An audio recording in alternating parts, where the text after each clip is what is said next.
It's strange because I've spoken to so many people recently who've been telling me that they lack the motivation to do things, or they've come in contact with such resistance in their life where they're not able to continue to carry on chasing their dreams.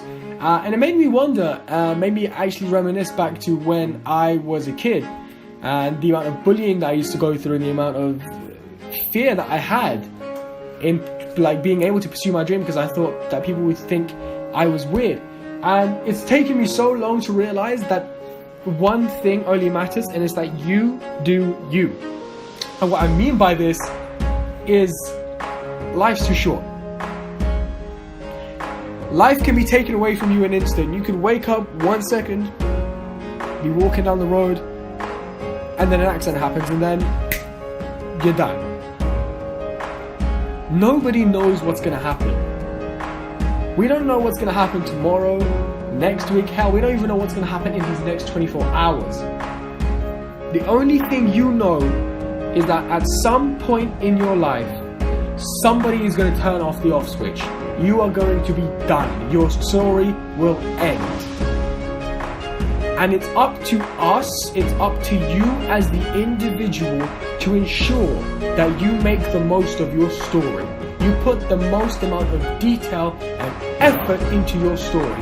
Why? Because it doesn't matter what anybody else thinks. What matters is what you think. Your dreams, your aspirations, they are what matter the most to you. Why? Because that's what separates you from the rest. I recently lost my best friend to gastric cancer. He meant the world to me. He was like a brother to me.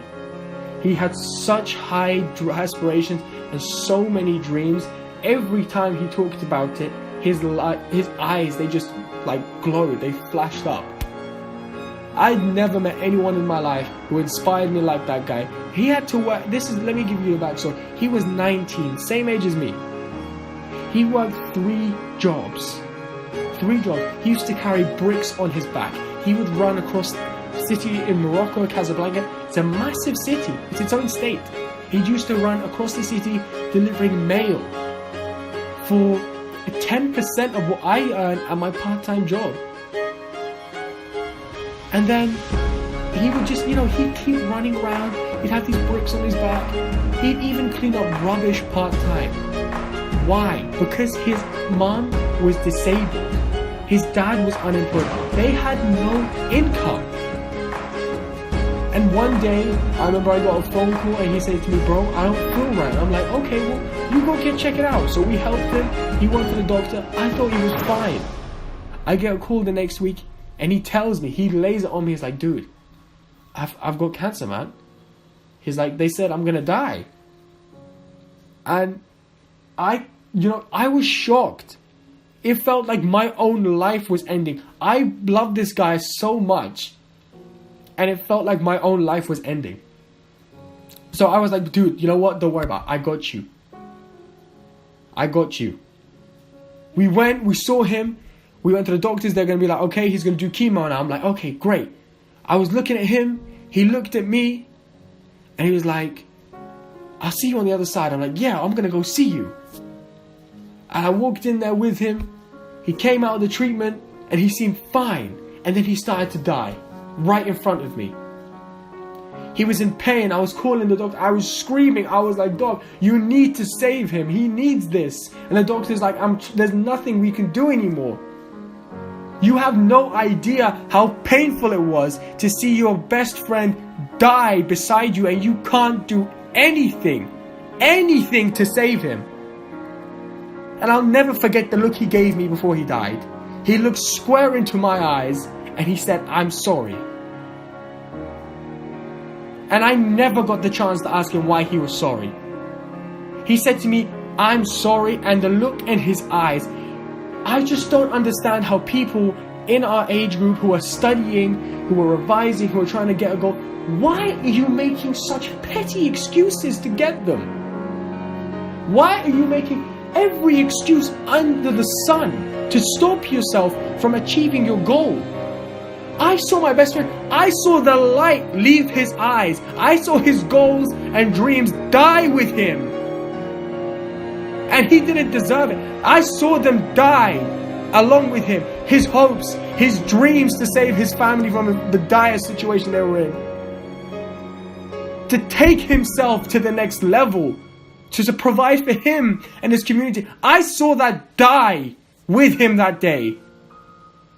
And I will never forget, never, the feeling that I had afterwards. The emptiness. The hurt. The pain. I felt like I died that day. He didn't deserve it. And this is why I'm telling you right now, you're listening to this right now, you're watching this right now, do something with your life. Plan out your goals, your dreams. I don't care who tells you what to do. You tell them, this is what I want, this is what I need, and this is what I'm gonna do. I don't care if it takes me a month, I don't care if it takes me a year, I don't care if it takes me 10 years. You are going to go out there. You are going to break it down. Every single obstacle that gets in your way, destroy the hell out of it. Break it. Nothing can stop you other than yourself. And when you decide to get over yourself, when you decide to push yourself to the side and say, you know what?